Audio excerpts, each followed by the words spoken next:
ah teman gue masuk saham perusahaan A, gue masuk aja dah. Padahal kita sebenarnya nggak tahu nih sistem kerja saham gimana, perusahaan itu bergerak di bidang apa, terus laporan keuangannya seperti apa, terus untuk apa kita investasi, holdnya berapa lama, belinya kapan, jualnya kapan gitu, kita nggak tahu gitu, ngikutin orang aja. Nah ini sebenarnya yang salah gitu.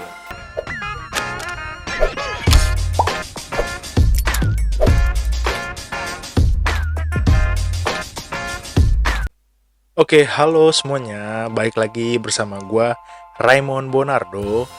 Nah, di video kali ini gue bakal angkat satu topik yang menarik banget nih, yaitu tentang resolusi 2021, yaitu investasi. Oke, di 2020 udah sering banget deh kita denger tentang yang namanya investasi. Tapi di sini gue mau ngangkat topik tentang apa sih yang harus kalian tahu sebelum mulai investasi. Jadi tetap nonton videonya dari awal sampai akhir, jangan di skip, jangan di next ya. Nah sebelumnya gue mengucapkan selamat tahun baru buat kita semua. Semoga di tahun 2021 ini kita diberikan berkat yang melimpah dari Tuhan. Amin.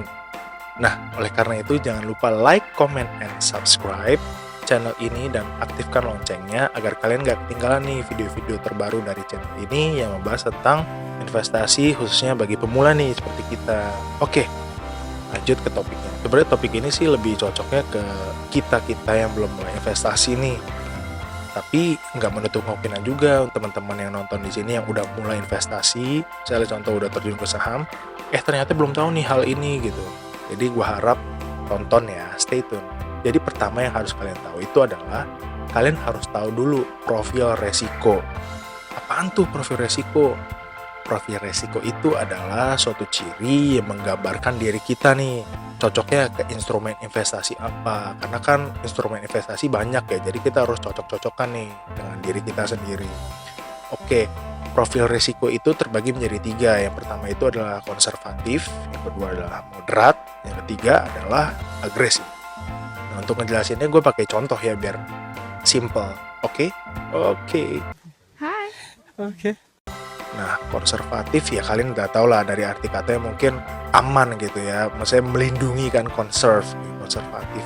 Nah, kalau profil resiko lu itu konservatif, artinya lu cocok dengan instrumen investasi yang aman-aman aja nih.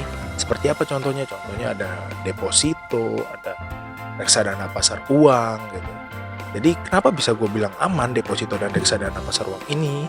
Karena misalnya contoh kita ambil deposito dari bank, ya salah satu bank terbesar di Indonesia lah, Bank BCA. Nah, sebelum lu masukin uang lu, bakal dikasih pilihan nih dari jangka waktunya berapa lama, terus ada bunga returnnya berapa, jadi lu tinggal pilih aja gitu. Misalnya nggak ada resiko, nggak ada tindakan spekulasi atau menebak-menebak gitu kan. Apalagi kalau bank tersebut itu udah dijamin oleh LPS. Jika ceritanya LPS ini adalah lembaga penjamin simpanan, di mana dia menjamin nih ketika amit-amit bank tersebut nggak bisa ngebalikin dana yang udah lu taruh di depositonya. Nah, yang kedua moderat.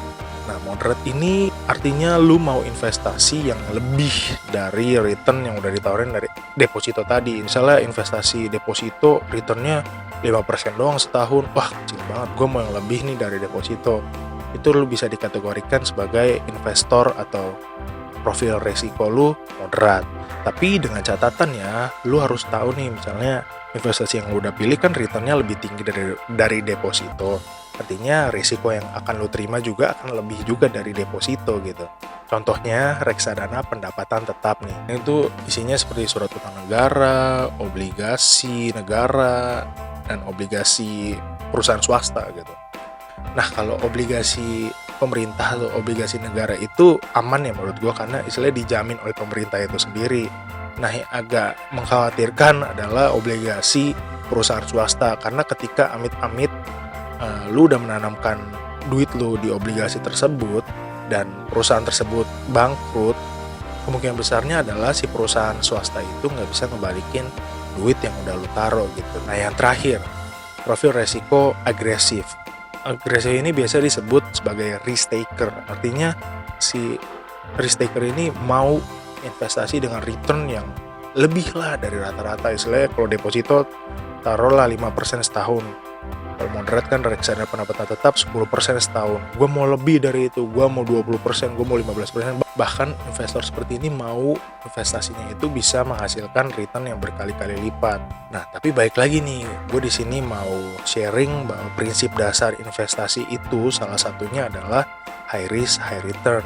Dimana ketika return yang ditawarkan dalam suatu instrumen investasi itu besar, artinya resikonya juga akan sebanding gitu, besar juga. Ketika returnnya sedikit kecil, maka resiko juga akan mengikuti dari return tersebut gitu. Jadi berimbang lah kasarannya. Makanya kalian yang punya profil resiko seperti ini harus tahu nih, return yang diharapin itu sebanding dengan resiko yang akan muncul juga. Contohnya gue ambil misalnya saham komoditas perusahaan batubara. Nah, lagi hype banget kan perusahaan batubara ini. Kenapa gue ambil contohnya perusahaan komoditas batubara? Karena kalau lihat grafik sahamnya itu, grafik perusahaannya itu naik puluhan persen bahkan 100% dalam jangka waktu yang pendek menurut gue, 1-3 tahun doang. Tetapi dia bisa juga jatuh puluhan persen bahkan ratusan persen juga dalam waktu singkat juga, 1-3 tahun. Kenapa perusahaan batubara bisa seperti itu? Karena istilahnya harga perusahaannya itu atau harga saham perusahaannya itu mengacu pada harga indeks komoditas yang ada di dunia gitu. Jadi kalau indeksnya turun, ya dia bakal turun juga gitu harganya. Nah, kalian pasti bingung nih, gimana sih cara awalnya itu nentuin profil resiko kita? Gue nggak ngerti dah, gue bener-bener pemula banget. Nah, gue ada satu sharing ya, ini boleh diikutin, boleh enggak juga. Yaitu gimana cara lu nentuin profil resiko lo itu adalah dengan lu cobain semua instrumen investasi yang ada gitu. Kalau gue sendiri, gue udah cobain deposito, reksadana pasar uang, reksadana pendapatan tetap, reksadana saham, dan cryptocurrency. Gue cobain semua instrumen investasi, tapi dengan catatan lu sambil pelajarin gitu dari instrumen investasi ini.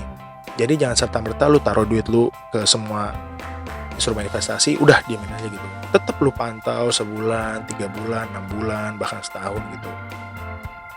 Jadi istilahnya di dalam situ, di dalam perjalanan itu, lu bakal tahu nih, oh ternyata gue deg-degan ya, oh ternyata gue parnoan kalau misalnya harga saham gue dalam sehari itu bisa turun 5%, dalam sehari bisa turun 10% misalnya gitu. Oh ternyata deposito dikit banget ya returnnya, cuma 5% dalam setahun. Di situ selalu udah ada indikasi-indikasi yang bisa menentukan profil resiko terhadap investasi yang mau kita tuju gitu. Oke, itu step pertama ya, emang agak panjang sih. Kemudian step yang kedua adalah, nah setelah kita udah menentukan profil resiko kita juga harus menentukan tujuan investasi kita dan seberapa lama waktu yang harus kita sediakan untuk mencapai tujuan tersebut. Jadi jangan asal-asalan ikut-ikutan orang. Contohnya misalnya kayak temen gue masuk saham perusahaan A, gue masuk aja dah. Padahal kita sebenarnya nggak tahu nih sistem kerja saham gimana, perusahaan itu bergerak di bidang apa, terus laporan keuangannya seperti apa, terus untuk apa kita investasi, holdnya berapa lama, belinya kapan, jualnya kapan gitu. Kita nggak tahu gitu, ngikutin orang aja. Nah ini sebenarnya yang salah gitu. Kita harus mikirin gitu, atau buat seminimal mungkin. Misalnya investasi di saham perusahaan A, gue mau nih taruh di perusahaan ini selama 5 tahun dan nanti dananya gue ambil untuk biaya nikah gue misalnya gitu. Misalnya saham perusahaan B, gue beli saham perusahaan B ini sekarang, 10 tahun lagi gue tarik dananya semua untuk biaya beli rumah misalnya gitu. Jadi udah ada tujuannya dan jangka waktunya berapa lama. Nah, lamanya waktu untuk investasi itu biasa tuh dibagi menjadi 3, yaitu jangka pendek, itu di bawah dari 1 tahun. Contoh instrumennya itu adalah deposito dan reksadana pasar uang. Yang kedua adalah jangka waktu menengah, yaitu dari 1-3 tahun. Contoh instrumennya adalah reksadana pasar uang, reksadana pendapatan tetap, obligasi retail Indonesia atau ORI, dan reksadana campuran. Dan yang terakhir adalah jangka panjang, itu di atas 3 tahun. Contohnya reksadana saham atau bahkan saham itu sendiri gitu.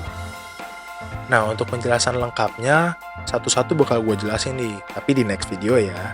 Makanya terus pantengin channel YouTube gue. Nah, lu udah rencana ini investasi lu untuk apa dan berapa lama gitu kan. Sekarang adalah tinggal actionnya aja nih, lu mau investasi dengan cara yang gimana. Nah, cara investasi itu terbagi menjadi dua, yaitu adalah dollar cost averaging dan lump sum gitu.